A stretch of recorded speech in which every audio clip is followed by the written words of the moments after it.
Hello hi everyone, hope you are keeping well. This is Vishal Masih and welcome back to my channel economic sites. तो आज हम करने वाले हैं MCQs chapter number 2 demand and law of demand. Very very important. और ये MCQ का एक फ़ायदा आपको ये होगा कि आपके बहुत सारे यहाँ पे कंसेप्ट्स क्लियर हो जाएंगे, plus you will also prepare the up MCQs for upcoming board examination. And this lecture is also very very important for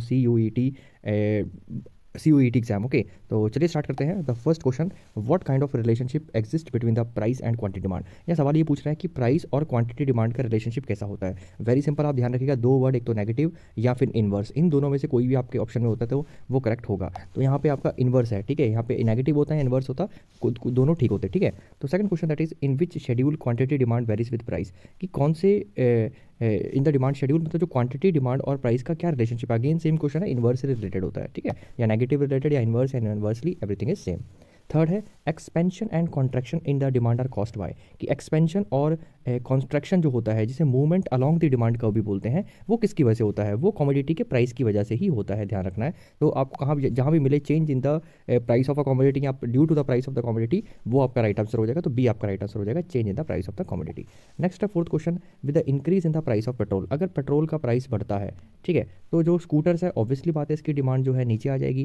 clear, तो आपका आएगा लेफ्ट वर्ड शिफ्ट होगा, क्योंकि किसके प्राइस की वजह से हो रहा है ये, पेट्रोल की वजह से, पेट्रोल के प्राइसेस की वजह से हो रहा है, स्कूटर के अपने प्राइसेस की वजह से नहीं हो रहा है, इसलिए ये शिफ्ट करेगा, ध्यान रखना, मूव नहीं करेगा, शिफ्ट करेगा, ठीक है। हाँ, अगर अपने प्राइस की वजह से अगर किसी की डिमांड कम होती है तो वो कॉन्ट्रैक्ट करता है, या उसे कहते हैं मूव करना, ठीक है, यहाँ पे शिफ्ट करेगा, ध्यान रखिएगा। नेक्स्ट है fifth question, law of demand does not apply in the case of, law of demand किस में अप्लाई नहीं होता है, गिवन गुड्स में अप्लाई नहीं होता है, ध्यान रखिएगा। गिवन गुड्स का जो आपका कर्व होता है वो अपवर्ड स्लोपिंग होता है, ठीक है। तो आप ये कह सकते हो जो गिवन गुड है वो एक्सेप्शन है लॉ ऑफ डिमांड का, वन ऑफ द एक्सेप्शन है। एक दो तीन एक्सेप्शन और है, जैसे आपका आर्टिकल्स ऑफ स्नॉब डील्स हो गया, वो भी बहुत एक एक्सेप्शन है लॉ ऑफ डिमांड का। फिर स्टेटस सिंबल से रिलेटेड आपके गुड्स हो गए, ठीक है। तो ये सारे जो है आपके गिवन गुड्स हो गए, क्लियर। एंड फ्यूचर एक्सपेक्टेशंस, अगर कोई प्राइस की प्राइस अगर होने की सोच रहा है तो उस केस में भी आपका जो लॉ ऑफ डिमांड की एक्सेप्शन हो जाएगा और उसका जो कर्व है अपवर्ड स्लोपिंग हो जाएगा। तो फिफ्थ आंसर का आपका राइट ऑप्शन हो जाएगा C. Then six, expansion in the demand, demand की जब एक्सपेंशन होती है, मैंने आपको बताया था कॉन्ट्रैक्शन और जब भी एक्सपेंशन की बात होगी तो वो हमारा क्या करेगा, डाउन मूवमेंट करेगा, मूवमेंट। तो यहाँ पे देखो एक्सपेंशन में आपको मैं कंसेप्ट क्लियर कर दूँ कि एक्सपेंड जब भी होता है, मान लो ये इनिशियल प्राइस है, ठीक है, तो एक्सपेंड मतलब प्राइस जब नीचे होगा, मतलब प्राइस नीचे जब गिरेगा इसका, तो क्वांटिटी डिमांड एक्सपेंड कर जाएगी। देखो है ना, पहले सिर्फ क्वांटिटी डिमांड इतनी थी, लेकिन अब क्या है, पहले जीरो और क्यू थी, लेकिन अब जीरो ओ या Q1 है, जीरो Q1 जो भी बोल दीजिए आप, पहले ओ क्यू थी, अब ओ Q1 है। तो प्राइस कम होने से, ठीक है, तो आप इसे अगर OP मान लेते हैं और OP1 मान लेते हैं, तो प्राइस OP1 होने से, OP1 होने से आपकी डिमांड कितनी हो गई है, OQ1, ठीक है, एक्सपेंड कर गई है। तो आप कभी भी जब भी एक्सपेंड करोगे तो आप नीचे आओगे, ठीक है, एक से बी पॉइंट में आओगे। तो राइट आंसर हो जाएगा आपका downward movement along the demand का। ऐसे अगर ये कॉन्ट्रैक्शन होता तो अपवर्ड मूवमेंट होती, ठीक है। हम कैसे होता, मतलब हम ऊपर मूव कर जाते हैं, ठीक है। तो नीचे मूव एक्सपेंड होता है, ऊपर मूव हमारा कॉन्ट्रैक्ट होता है, ध्यान रखिएगा।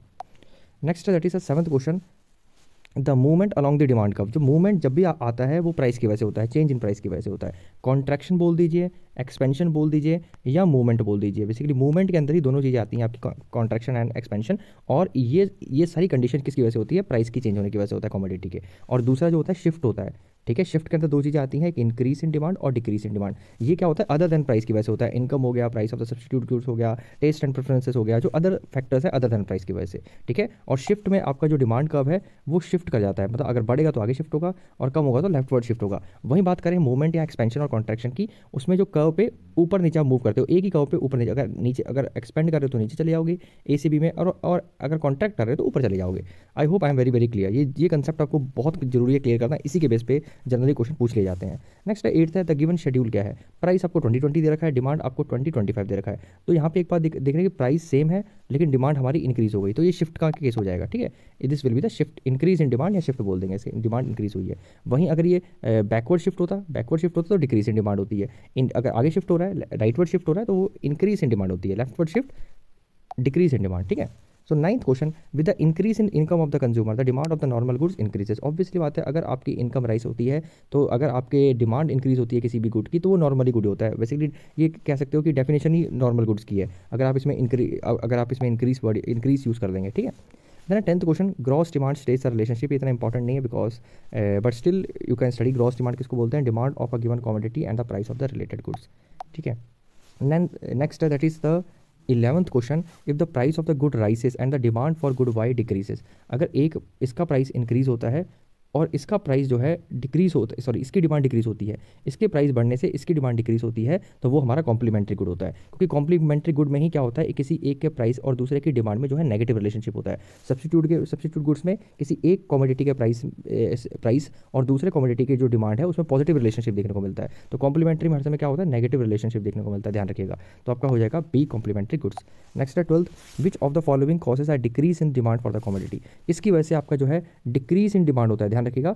Fall in the substitute goods, थोड़ा सा आप इसे कंसेप्ट वाइज समझिए, मैंने अभी जस्ट इसका आंसर बताया है। क्योंकि सब्स्टिट्यूट गुड्स में आपका क्या होता है, पॉजिटिव रिलेशनशिप देखने को मिलता है। तो अगर डिक्रीज इन डिमांड है तो डेफिनेटली फॉल इन प्राइस होगा। मैंने आपको बताया था कि सब्स्टिट्यूट गुड में क्या होता है, किसी एक कमोडिटी की प्राइस और दूसरे की डिमांड में क्या रिलेशनशिप होता है, अगर उसका प्राइस बढ़ता है तो दूसरे कमोडिटी की डिमांड भी बढ़ती है, और अगर इस कमोडिटी का प्राइस फॉल होता है और दूसरे कमोडिटी की प्राइस भी जो है, दूसरे प्राइस का जो सॉरी दूसरे कमोडिटी का जो डिमांड है वो फॉल हो जाती है। तो कहने का मतलब है पॉजिटिव रिलेशनशिप होती है किसी एक पर्टिकुलर कमोडिटी के प्राइस में और दूसरे कमोडिटी के डिमांड में, जैसे टी और कॉफी की हम बात करते हैं। तो यहाँ पे पॉजिटिव रिलेशनशिप किस में होगा, आपका सब्स्टिट्यूट गुड्स में होगा, क्योंकि डिक्रीज इन डिमांड भी होगा तो फॉल इन प्राइस। तो ये दोनों देखो पॉजिटिव होगा, पॉजिटिव केस हमारा सब्स्टिट्यूट गुड्स में होता है। अगर यहाँ पे राइस इन प्राइस होता, ठीक है, तो फिर हमारा कॉम्प्लीमेंट्री गुड हो सकता था इसका राइट ऑप्शन। क्योंकि कॉम्प्लीमेंट्री गुड्स में हर समय जो प्राइस और डिमांड किसी एक पर्टिकुलर गुड की जो प्राइस होती है, अगर वो राइस करेगी तो दूसरे की डिमांड डेफिनेटली फॉल करेगी, ठीक है, और अगर फॉल करेगी तो आपकी राइस करेगी। तो ये हमारा यहाँ नेगेटिव रिलेशनशिप है, लेकिन अगर इसे ध्यान से समझेंगे तो ये हमारा पॉजिटिव रिलेशनशिप को इंडिकेट कर रहा है। तो 12 हमारा राइट आंसर ए और राइट आंसर हो जाएगा, ठीक है। 13th क्वेश्चन है, shift in the demand curve, देखो शिफ्ट हो रहा है, डिमांड का शिफ्ट हो रहा है, मतलब अब देखना पड़ेगा कि आगे को आगे है पीछे, यहाँ पे शिफ्ट बोला है तो आगे पीछे दोनों हो सकता है। अब इसका रीज़न क्या है, सिंपल सी बात है, change in factors due to the change in demand due to the factors other than change in price, price के चेंज होने की वजह से, अदर देन प्राइस के चेंज होने से क्या होगा, आपका क्या होगा, चेंज इन डिमांड हो जाएगा। तो ठीक है, तो very very important C option हो जाएगा। अगर जब भी शिफ्ट की बात करोगे आप, शिफ्ट जब भी होगा वो अदर देन प्राइस होगा, और जब भी मूवमेंट की बात करोगे तो due to the change in the price होगा, ठीक है, ये डिफरेंस है इसमें, बस इसी के बेस पे जनरली क्वेश्चन पूछ लेता है एग्जामिनर। 14th है, डिटर्मिनेंट ऑफ मार्केट डिमांड कौन से हैं, सीजन एंड वेदर बिल्कुल सही बात है, price of the related good बिल्कुल ठीक बात है, इनकम ऑफ द कंज्यूमर बिल्कुल ठीक बात है। तो चारों ही बेसिकली क्या है, डिटर्मिनेंट है मार्केट डिमांड के। डिटर्मिनेंट मतलब होता है कि कौन कौन से फैक्टर जो है मार्केट डिमांड को जो है डिटरमाइन करते हैं। तो इनकम भी करता है, सीजन और वेदर भी करता है, प्राइस ऑफ रिलेटेड गुड भी करता है, इन सब की वजह से आपको डिमांड में जो है डिफरेंस देखने को मिलती है, ठीक है। Next that is a change in the quantity demand. Quantity demand देखो, जब भी क्वांटिटी डिमांड आ गया आपका ध्यान रखिएगा, वो हमें एक्सपेंशन और कॉन्ट्रैक्शन की बात कर रहा है, ध्यान रखिएगा, ठीक है। तो ये राइट ऑप्शन आपका ए हो जाएगा। Next that is inferior goods are those whose income effect is negative होता है। इंफीरियर गुड्स का इनकम इफेक्ट हमारा नेगेटिव होता है और प्राइस इफेक्ट पॉजिटिव होता है, ध्यान रखिएगा, इनकम इफेक्ट नेगेटिव होता है, प्राइस इफेक्ट पॉजिटिव होता है। 17th question, in the case of normal goods demand curve जो है पॉजिटिव स्लोप शो करते हैं, ठीक है, नॉर्मल गुड्स के केस में, आपकी ऑब्वियसली बात है। Next that is 18th question है, law of demand states that, law of demand का मतलब क्या होता है, quantity of demand increases with the fall in price. तो ये आपका इसी ऑप्शन राइट आंसर हो जाएगा। Next that is according to the law of demand quantity demanded, according to the law of demanded obviously बात है, प्राइस और जो क्वांटिटी डिमांड होता है उन दोनों में जो है आपको नेगेटिव रिलेशनशिप देखने को मिलता है। तो यहाँ पे इन्वर्सली वाला सही हो जाएगा, ठीक है, बाकी सारे आपके जो है गलत हो जाएंगे। Next that is 20, when we say a demand curve slopes downward, अगर हम कह रहे हैं कि demand curve is sloping downward, ठीक है, डाउनवर्ड स्लोप कर रहा है, ठीक है, from left to right, it implies, इसका मतलब है क्वांटिटी ज़्यादा इंक्रीज हो रही है, प्राइस कम होने की वजह से क्वांटिटी ज़्यादा इंक्रीज हो रही है, ठीक है, ये मतलब होता है। तो सी ऑप्शन बिल्कुल है, greater quantity is purchased with the fall in the commodity of price, ठीक है। I hope it is very very clear.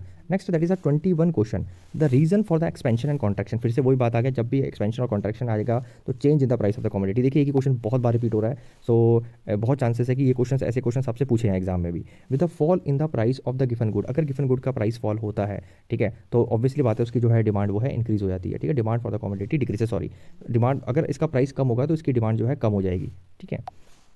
23 question है, if two goods are complementary, अगर कोई दो गुड्स कॉम्प्लीमेंट्री हैं, so with the rise in the price of one good, दूसरे की demand हर समय डिक्रीज करेगी, ध्यान रखिएगा, नेगेटिव रिलेशनशिप होता है, ठीक है, बहुत बहुत इंपॉर्टेंट है।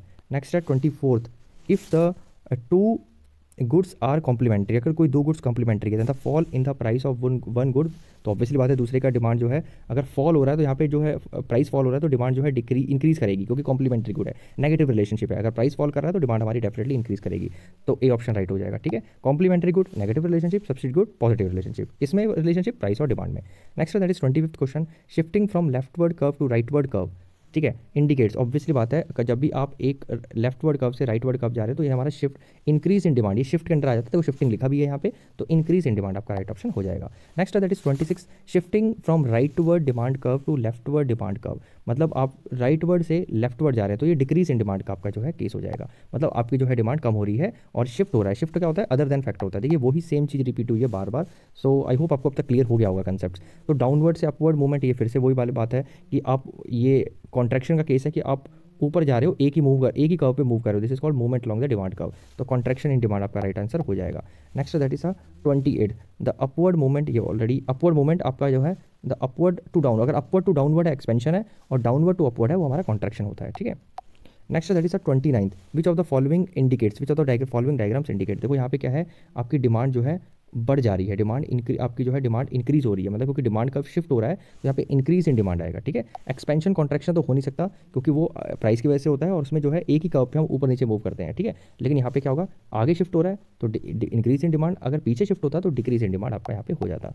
Next that is 30th question है, if good X and Y related when result of the price of the commodity X and the demand of, मतलब इसका प्राइस राइस हो रहा है और इसकी डिमांड भी इंक्रीज हो रही है, तो यहाँ पॉजिटिव रिलेशनशिप देखने को मिल रहा है, वो डेफिनेटली सब्स्टिट्यूट गुड होगा, ठीक है।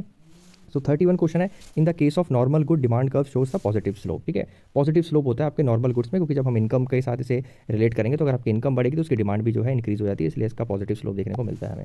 Next that is inferior goods are those income effect is negative. इसका इन्फीरियर गुड्स का जो इनकम इफेक्ट नेगेटिव होता है, मतलब अगर आपकी इनकम बढ़ेगी तो इसकी आप डिमांड कम कर देंगे, ठीक है।